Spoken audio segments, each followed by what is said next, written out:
Hi, this is Christopher Jones with Authentic Leader, where I bring out the best in new leaders. So we are at Maymont Park here in Richmond, Virginia, and we're at the, actually it's the Japanese gardens here, and there's just really cool stepping stones you can walk across to walk across the water here. So again, another beautiful spot here at Maymont Park. So today we are continuing our conversation where we're really talking about how to assess employees when they are getting ready to perform a task, and how managers can use that assessment in working best with their employees.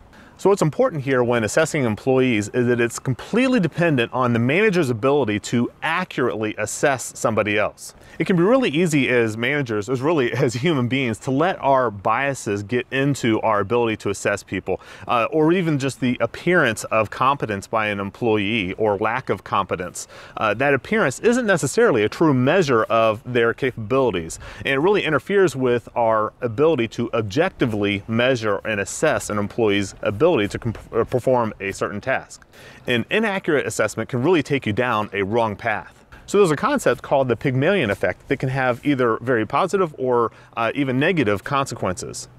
So in a positive way, the Pygmalion Effect really suggests that people will perform to the level that people expect them to perform, or really treat them in the way that they perform.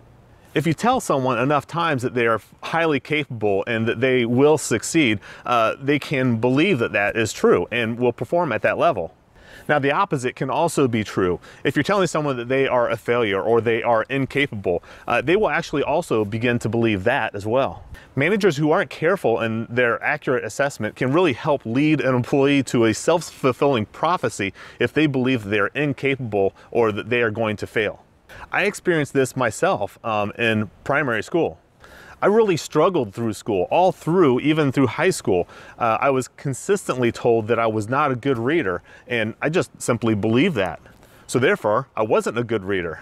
I told myself I wasn't a good reader because everyone else told me I was not a good reader, which also led into me not being such a good student. And really after a while, I began to believe that.